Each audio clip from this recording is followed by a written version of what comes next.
Hey everyone, thank you so much for coming to my channel today. If you are new here, my name is Kim. I guess it's kind of obvious today. And I am an elementary school teacher here in Yokohama, Japan. I was an elementary school teacher in Los Angeles before coming to Japan over 30 years ago. And I've been working at different schools throughout Japan, currently working in Yokohama. I apologize that it's been a while since I posted on the Teaching in Japan series, but I thought, oh gosh, right now would be a great time because I know many of you are finally able to come here and begin your journey as a teacher in Japan.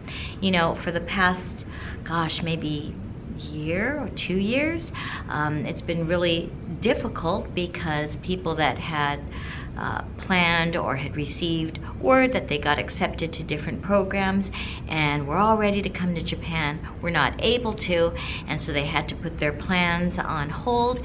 And I think if I'm kind of reading into some of the posts and other YouTube posts and just reacting to different comments, it sounds like people are finally starting to come into Japan and they're starting their jobs. Even though the school year started in April, some people will be starting probably in the second term, maybe in August, and many of you have been already getting used to things and what it's like to teach here in Japan. I thought today we'd talk about something that doesn't just apply to teaching and doesn't just apply to Japan. The topic is something I'm kind of familiar with, and I think I've experienced it on both sides. So I try to be very conscious when I'm dealing with people, and I try to also be aware of what I'm going through personally so that I don't let it stress me out. And that's guilt trips. So I thought I'd break this down into just very simple and general topics. And I'm sure if you have more information to add, please feel free to add your comments or contact me and we can definitely help each other. I think a lot of us tend to guilt trip ourselves when we really don't need to, or we really shouldn't. But sometimes it's just really tough, and I think by recognizing that we are guilt tripping ourselves, I think there are ways that we can combat it so that it doesn't cause extra stress or cause you to have a lot of anxiety. I narrowed it down to 5 different things that are quite common for people that are just coming to Japan to guilt trip themselves over, especially those of you that are coming on programs like JET or maybe another language program. The first thing is the pressure to do everything and join everything and go out all the time. Perhaps it's your fear of missing out or your fear of being labeled, but whatever the reason, you just don't want to be that person that maybe is whispered about because you didn't attend something, or you just don't want to miss out on something that might reflect upon your personality or your work ethics in a negative way. Yes, we've all been there, I think. I think when you place a lot of pressure on yourself to take part in everything, there is that danger of becoming burned out, stressed out, exhausted, or you start developing insecurities that, will interfere with your daily life. So how do we combat this? Because I think all of us have experienced that, especially when you're in a new country and at a new job. You want to always show your best side, and it's really difficult because maybe you're not an extrovert, or maybe you're not used to always being outgoing and smiling and happy all the time. And sometimes I think, especially here, since you're representing your country and you want to make a good impression, sometimes I think we're always smiling or expected to be energetic and up. I'm definitely guilty of that. I always feel that when I'm in the class, I need to be perky. I need to be in good spirits, because who wants a teacher that's always grumpy or grouchy? Although if you ask my kids, maybe they'll tell you, no, she's a grouch today. So what do we do? Number one, narrow it down and choose the things that you're most interested in doing. And if you're not really interested, don't go. And don't feel guilty about saying no. I know it's always hard because I think it's just part of human nature to make an excuse when all you really have to say is, I can't make it, or I'm busy. Why do we all feel like we have to explain everything? There's ways that you can decline invitations without being rude or without feeling that much pressure. And the one, I guess, good thing in Japan is they use the excuse, I'm busy, for a lot of things. Now, what your definition of busy is and what their definition of busy is might not be the same, but it's kind of one of those all-around acceptable excuses. I'm busy. Or you can even just say, I'm just too tired, I need a rest. And nobody will ask any more questions. I know sometimes you think, oh my gosh, if I say I'm too tired, they're going to think I'm weak. Or if you say I'm busy, they're going to think, well, what is she doing? So, don't worry about it. Just say you're busy and then leave it at that. Just remember, when you say that, it works both ways. So a lot of times you may be the one that's the planner, and you may be the one always asking people out to dinner. And if you're always getting turned down, then you start to wonder, is it me? Or, do they not like me? And then you start putting the insecurities back on yourself, and there goes those guilt trips all over again. So just remember that maybe for them too, it's just a time that they need for themselves. But if they really are interested, don't worry. There will be a time that they'll join you and say yes. The next advice is to pace yourself. You really don't have to do something every single day or every single weekend. If you need time for yourself, don't guilt trip yourself into thinking that you have to go out. Maybe if you've never kept a date book or a planner or a calendar, I think most people probably do, especially if you're a teacher, but just write it down. And if you feel like you're spreading yourself too thin, don't be afraid to, cancel a few appointments or pick and choose what you like. When you do turn down something or you do decide not to take part in something, during that time, treat yourself and immerse yourself in something that you do enjoy doing. Whether it's just staying in bed and reading a book, whether it's binging on a Netflix series or watching all the movies or DVDs, the things that you like. If it's just going out to a cafe and enjoying a nice cup of coffee or a parfait, or just maybe calling home, maybe writing, anything you do to keep your mind off of thinking, oh, I wonder what they're doing now. I wonder if they're talking about me. I wonder if they're upset because I didn't go. Those are, once again, the little guilt trip monsters that will come in and interfere with your time to enjoy something that you want to do.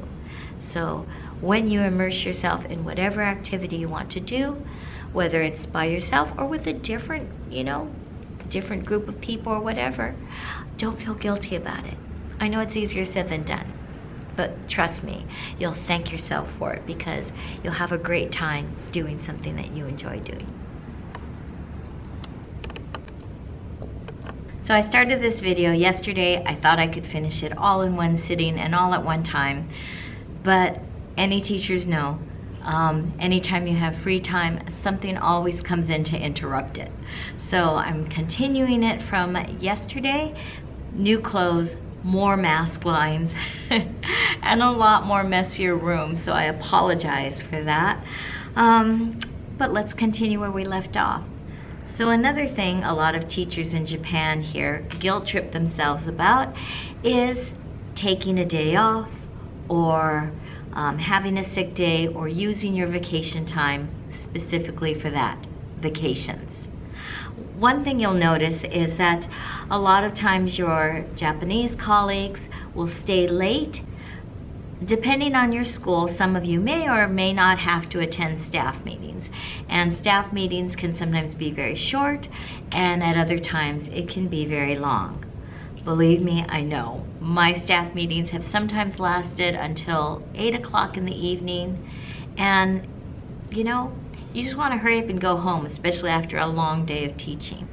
Another thing too is you'll find that especially after school, a lot of teachers will have duties such as club duties, committee duties, maybe patrol duties, maybe going on conferences or having small grade level meetings.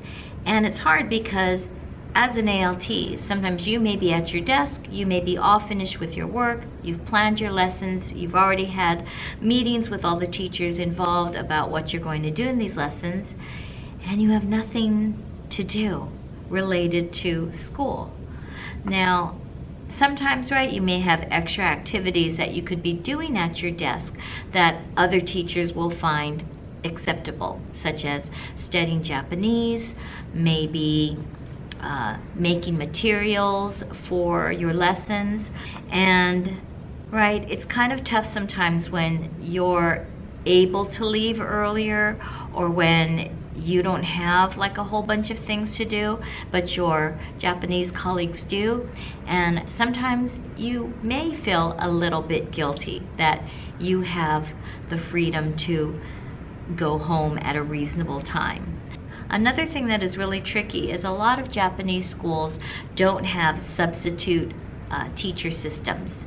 They do sometimes at international schools, but most public schools and a lot of private schools don't have any sort of substitute system. So if a teacher is absent, what they do is they ask other teachers to cover those classes. Sometimes if you anticipate or you know you're going to be absent, you can actually talk with other teachers and maybe swap a class. Like for example, if I have an appointment on a certain day and I look at my class schedule, and if I switched classes with this teacher, then I can do my class during that teacher's time, and that teacher can do their class at my usual time. That way the students don't miss out on any classes, and it's kind of a trade-off, and then you can get your appointment done. I have the luxury this year of having Wednesday as one of my days off, so it's really nice because I can take care of a lot of business then. But you'll find out that if you don't have any time from Monday through Friday off, it's going to be awfully hard to do things like banking, sometimes appointments, or sometimes just getting stuff done that you need to do during regular or normal working hours. Another thing that is perhaps culturally different is in the US, or at least when I was teaching in Los Angeles, teachers never felt guilty about taking something called mental health days. And I really think more teachers should take mental health days, because everybody gets exhausted, everybody gets overwhelmed, and when you're not feeling 100% yourself, or when you're worried about something or feeling anxious about something, and you come to school, and especially when you work with young children or teenagers, or you have your students, and if you're not feeling 100%, or if your energy isn't there, they're going to feel it and they're going to sense it. And what message is that sending out to them? For example, if you're feeling depressed and upset about something, and you go into class and you maybe lash out, or you say something that you wouldn't normally say, and the kids pick up on it, they're going to know that you're a little bit stressed out. And it could, it could have an effect on the atmosphere later on. Whereas if you take a day to yourself and then come back refreshed, then I feel like you're less likely to disturb the atmosphere of the classroom.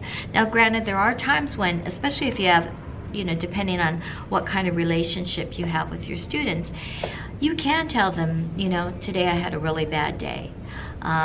Today, right, I talked with my mom or dad on the phone and this happened. Or a lot of times when things happen in the US and I watch the news and it's something that really hits me inside, I'll just tell the class, today I watched the news, and all of you know that I'm a teacher back home, and this incident happened at a school and it really, really affected me. And then I'll go in and I'll talk a little bit, and the kids will sometimes ask questions and we can have a really good discussion. So it just depends on the relationship you have with your students, and with, if you're working with another teacher, your partner teacher or team teacher.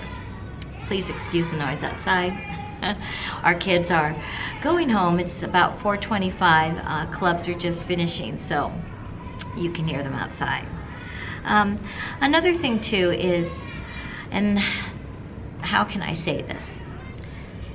I feel like no matter how hard you try, or how much you do to try to fit in, or how much you offer to do to, I don't know, be just like your colleagues, you're still considered a foreign teacher. You still come from a very different background than many of the other teachers at your school come from. You may have grown up with a totally different set of work ethics. Maybe in your own household you had different views of how long you stay at work, what you do, what your obligations are.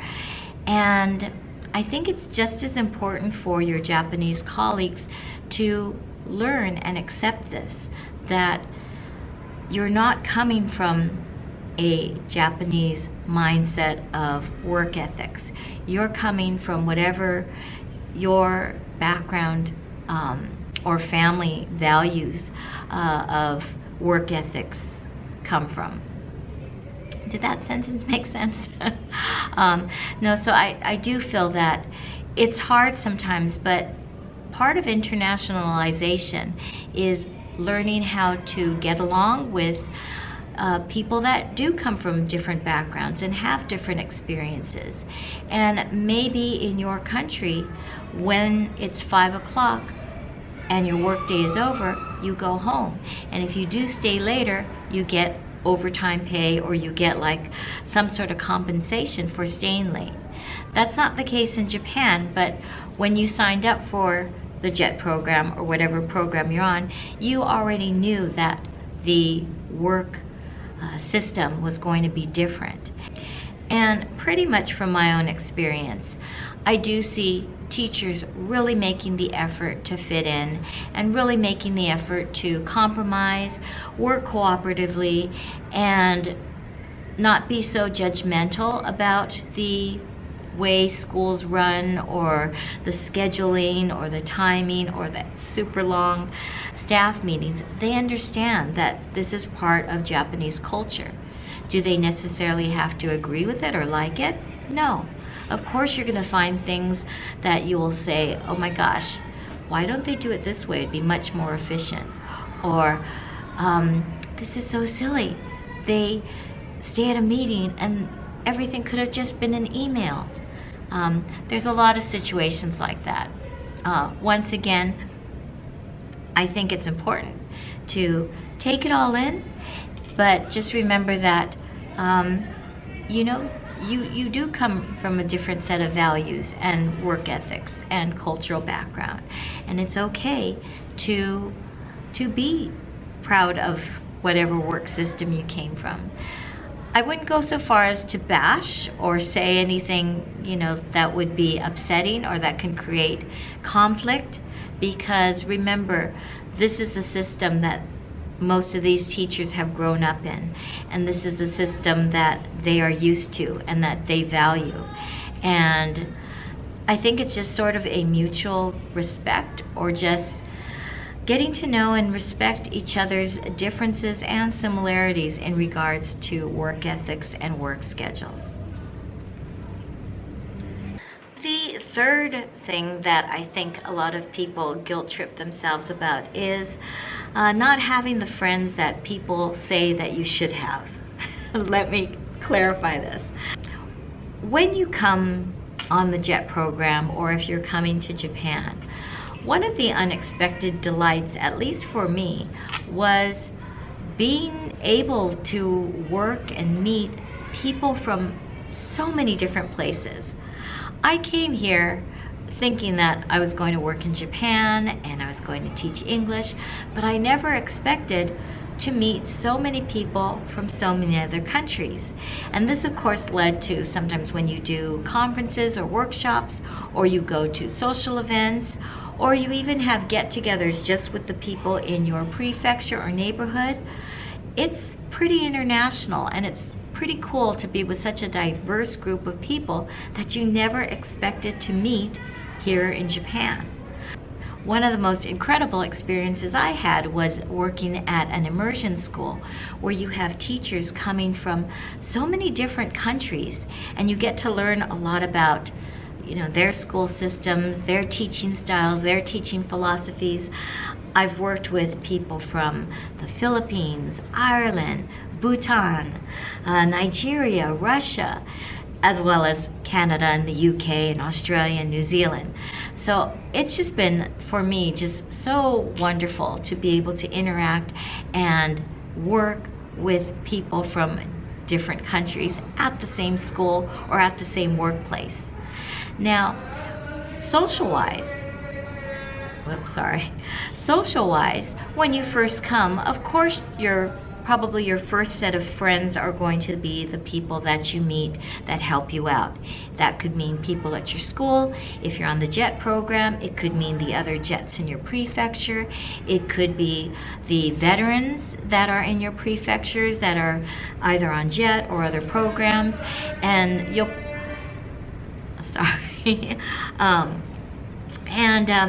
you'll probably have a chance, right, to meet a lot of people that way.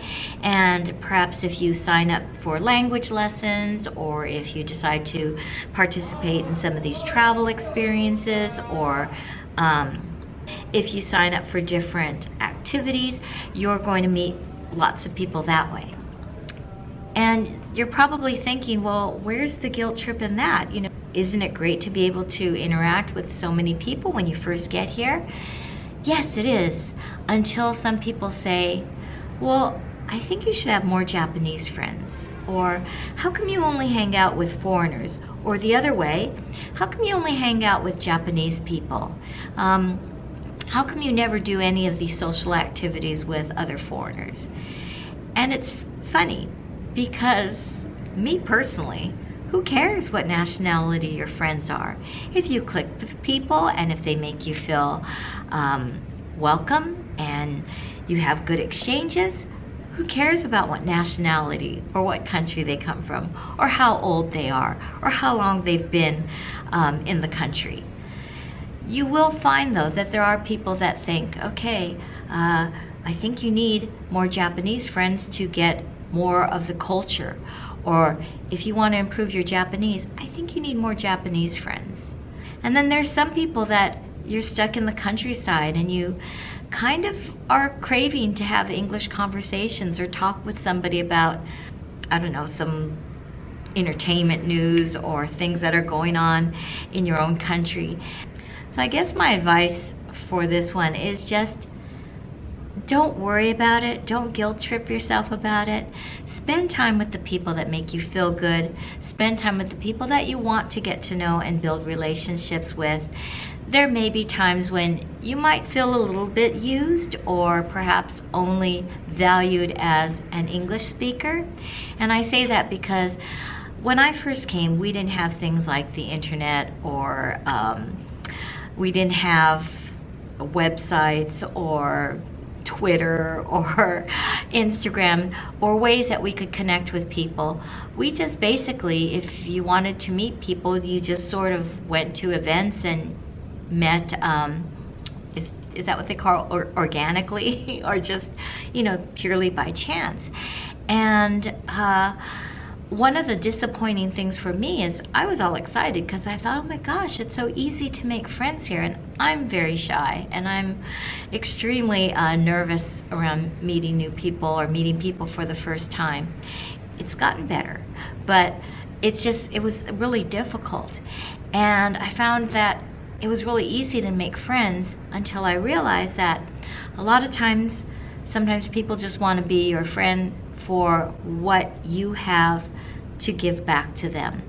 So maybe there's some people that just want to practice speaking English with you, and that's the only reason why they want to be your friend. Or maybe they want more foreign friends, and so by becoming your friend, they can meet your friends, and so on and so on. Or it could work the other way. Maybe you have friends that don't feel comfortable going out to places that are all Japanese, or they're afraid to speak Japanese, so they kind of latch on to you because they want you to be the interpreter or translator or moderator to make their experience easier for them. So I don't know, it can always develop into a true friendship, so don't get me wrong, most of the time it does develop into real friendships and genuine friendships, but sometimes at first it might be a little bit awkward or difficult because you might feel like you're only being used for something. Number 4 is kind of something that maybe you didn't expect to feel guilty about, but inevitably it will happen if you stay here for a year or 2 years or even longer. It is missing out on your friends or family back home when they have a baby, when they get married, when there's, you know, even a tragedy in the family and you can't be there for weddings, bridal showers, baby showers, funerals, graduations, whatever the event may be. And it's really hard because sometimes your heart is there and you really want to be there, but perhaps work obligations don't allow you to be able to just take the time off and go back to those events, or you might not have the money to go back. Now, however, with videos and virtual Zooms and all kinds of new technology, you can be there, which is kind of nice. It is something that be prepared for, because hopefully most of your friends and families will understand, but there may be the few that don't, and it's hard, but just know that you're not alone. It is something that happens. The last thing that I kind of wrote down as notes is feeling guilty for admitting the real reasons about why you came to Japan. Okay, so right when you're thinking about it, why did you come to Japan? Be honest. All right, I've heard so many reasons during the 30 plus years that I've been here. And right, most of the times, you know, it's easy to say, oh, you really wanted to teach here or whatever, but here's some of the things that I've heard. And some of them may or may not surprise you. Some people come here just to earn enough money to pay off student loans because they've heard that it's easy to make money teaching English, so they want to come here, save up enough money, and then pay off their student loans and then go back home. Some people want to just make enough money to put a down payment on a house or pay off a house, or just make enough money to relax and not have to work for a while when they go back home and try and figure out what they want to do with the rest of their life. So some people just want to come here to find a Japanese wife or a Japanese husband. Other people want to come here to improve the language. They come here to try and get maybe a proficiency rank because it could open up bigger and better job opportunities for them. So their primary purpose is to learn Japanese and be immersed in Japanese culture so they could build up their experiences and their language communication skills. Some people come here just because they want to travel and learn more about Japanese culture, Japanese history, and maybe not just Japan, maybe Asia as well, because Japan is a good center point for people to go to other Asian countries and then have Japan as a home base. Some people want to come here because they have a chance to become a successful YouTuber or live streamer. And you've probably seen, if you do a search on YouTube just for Japan vloggers or people that are making YouTubes in Japan, there's a lot. And is it because the interest is there? Probably. Like, there are a lot of people that are interested in Japanese culture or Japanese history or the language or anime or whatever it is, and people see that as an opportunity to come here and build a channel. And maybe I'm taking advantage of that as well, because I know that there are a lot of people that are curious about teaching in Japan or that want to teach in Japan, or maybe are like me. You're a teacher and you want to use your career and build it by teaching in a foreign country. And to be able now to share it with people is great. Whereas when I first came, nobody to share it with. You know, basically you just talk with who's ever around. But there are opportunities, and I think some people realize that when you come to another country or a new country. You can perhaps open up opportunities for yourself, start your own businesses, or perhaps provide a service or something that can help other people. So what I thought about when everybody's, right, a lot of people, I think they sometimes feel guilty for admitting why they came here, because it sounds kind of shallow to say, oh, I came to Japan to make money, or to try and make money, or to try and become successful. And sometimes, right, it also seems unprofessional if you say, well, I just want to go into teaching just to get my foot in the door, or to network, or to learn a little bit about what it's like and then get a better job or change careers later. There's so many reasons, and people do sort of feel guilty about that. So I kind of feel like, why should we feel guilty? Why should you feel guilty if you're being honest with yourself? There's no shame, or at least I don't feel that there's any shame for saying that you are doing this to improve your chances of getting another job somewhere else, or you're curious about teaching and you just want to get your foot in the door in Japan. I have no shame in saying I'm a teacher and I'm proud of it, and I want to stay in teaching and do as much as I can in teaching.